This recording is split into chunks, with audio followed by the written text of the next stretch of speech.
জনাব ইকবাল হাবিব, আপনাকে স্বাগত জানাচ্ছি ইন্ডিপেন্ডেন্ট টেলিভিশনে।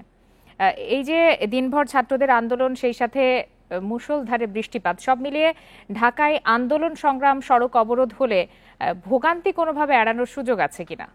বান্ডেল থাকলে প্রতি সেনমানিতে টাকা বাঁচবে। বিকাশ সেনমানি বান্ডেল কিনে জিতুন প্রতি লেনদেনে।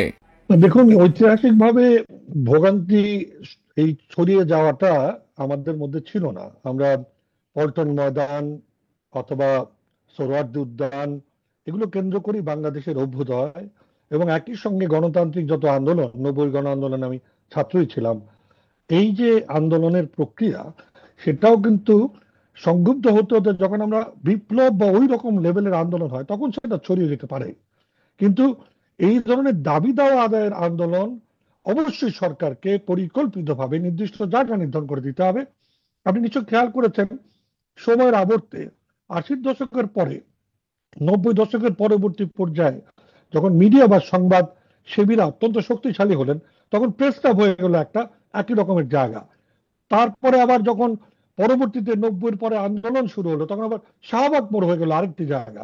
এই যে জায়গাগুলো সৃষ্টি হয়, এগুলোকে স্বতঃস্ফূর্তভাবে সৃষ্টি না করে সরকার পরিকল্পিতভাবে জনগণের কল্যাণে সৃষ্টি করতে পারে। লন্ডনে আছে হাইড পার্ক, অথবা আপনি যদি তাসকিন পার্ক যাবেন, আপনি যদি তার ইস্তাম্বুলে যান, প্রত্যেক দেশে, ইরানে আছে, সব দেশেই যারা গণতান্ত্রিক আন্দোলন করে, জনমানুষ সম্পৃক্ত হয়ে কিছু না কিছু দাবি দেওয়া পেশ করতে চায়, এটা তার অধিকার। কিন্তু সেটা জনগণকে অসুবিধায় ফেলে না, এটা একটা ক্রাইম, অপরাধ। এবং সে অপরাধ করে কোন ধরনের দাবি আদায়, জিম্মি করে দাবি আদায়, এটি রাষ্ট্রীয়ভাবে প্রতিহত করা প্রয়োজন। আমরা এই কথাগুলো অনেকদিন ধরে বলছি। যদি আপনাকে এক্ষুনি মনে করিয়ে দিই একটি সম্ভাবনার কথা, যেখানে জিপিও কিন্তু চলে গেছে আগারগাঁয়, এই পুরো জায়গাটা পড়ে আছে। এটা কিন্তু একসময় একটা উন্মুক্ত উদ্যান ছিল, মুক্ত মঞ্চ ছিল, আপনার নিশ্চয়ই মনে আছে। এই জায়গাটাকে আবার ওইরকম একটা উন্মুক্ত স্থানে তৈরি করা যায় এবং সেই জায়গা অনুমতি নিয়ে, যেভাবে শহীদ মিনার অনুমতি নিয়ে আমরা বিভিন্ন সময় বিভিন্ন আন্দোলন, বিভিন্ন ধরনের প্রকাশের জন্য ব্যবহার করি, সেরকম একটা গণপরিসর হিসেবে তৈরি করা যায়, যেটা প্লাজা বা পিয়াজা বলে। আমরা এই কাজগুলো করছি না বলে, আর সবচেয়ে খারাপ জিনিস হচ্ছে এই সরকার যেহেতু অনেক বিপ্লবের মধ্যে দিয়ে আসা, এই সুযোগে এই যে আমরা যার যা দাবি সেটা করতে গিয়ে অন্য সকলকে পীড়ন করছি, এইটাকে কিন্তু উৎসাহ করা দেওয়া হয়েছে, অর্থাৎ দাবিতে সাথে সাথে মাথা নত করা হয়েছে। আচ্ছা, একটু জানতে এটাও একটা চাচ্ছিলাম যে এত এত পরিবর্তনের কথা বলা হচ্ছে, সংস্কারের কথা বলা হচ্ছে, কিন্তু এই যে নগরবাসীকে জিম্মি করে আন্দোলন, এই বিষয়টিকে এত জোরালো ভাবে উঠে আসছে কিনা কোনো পক্ষ থেকে, সেটি আপনার কাছে একটু জানতে চাই। আর আপনিও বলছিলেন যে সরকারের কঠোর হস্তক্ষেপ দরকার, সেটি কেন এখন পর্যন্ত চোখে পড়ছে না এই বিষয়ে? আমি মনে করি স্বরাষ্ট্র মন্ত্রণালয়, গণপূর্ত মন্ত্রণালয় এবং স্থানীয় সরকার, তিনটি মন্ত্রণালয় জরুরি ভিত্তিতে এই বিষয় নিয়ে যদি বসে, পরিকল্পনাবিদ, স্থপতি এবং নগরের ট্রাফিক ব্যবস্থাপনায় যারা রয়েছেন তাদের সাথে যদি আলোচনা করে, তাহলে অবশ্যই এটি একটি পরিকল্পিত সমাধান করা সম্ভব এক্ষুনি।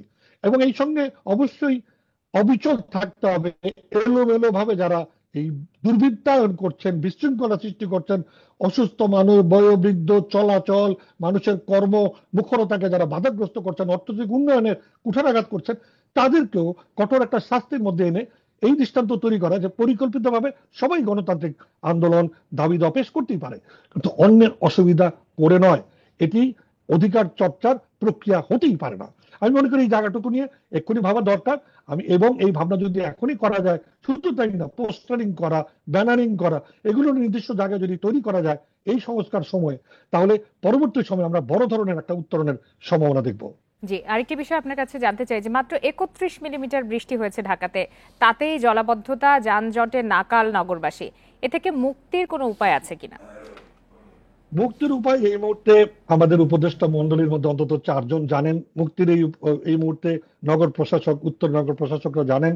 কারণ যে এত আলোচিত, এত পরিকল্পিত, কিন্তু কাজটি একটু সময় নিয়ে করার বিষয় রয়েছে। কারণ এটি সমোন্নতি কর্মধারায় আমাদের সকল ব্লু নেটওয়ার্ক কানেক্ট করে নদীতে পানি যাওয়া পর্যন্ত ব্যবস্থাপনাটা এখনো শুরুই হয় নাই, তার পরিকল্পনা এই মুহূর্তে প্রক্রিয়াধীন।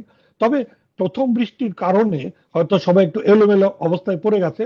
আমি আশা করব সিটি কর্পোরেশন ওয়াসাকে সাথে নিয়ে অত্যন্ত গুরুত্ববহ মানসিকতায় দ্রুতই এই এই 30-35-এর এক্সপিরিয়েন্স নিয়ে 80 থেকে 100 পর্যন্ত টলারেট করা, যেটা আমরা বলি মোটামুটি বড় ধরনের বৃষ্টিপাত, সেই পর্যন্ত টলারেট করার ব্যবস্থা অদূর ভবিষ্যতে করা যেতেই পারে। 2 থেকে 3 বছর এটা করা সম্ভব, শুধু প্রয়োজন পরিকল্পিত উদ্যোগ। আমি আশা করছি সেটি এখনকার সরকার, আমাদের উপদেষ্টাদের অনেকেই বিষয়গুলো বিশদ জানেন, তারা যদি শুরু করেন আরো বেশি সক্রিয় হবেন। ইকবাল হাবিব, আপনাকে অসংখ্য ধন্যবাদ আমাদেরকে সময় দেওয়ার জন্য। আমরাও আসলে ব্যাপারে আশাবাদী হতে চাই। ধন্যবাদ আপনাকে।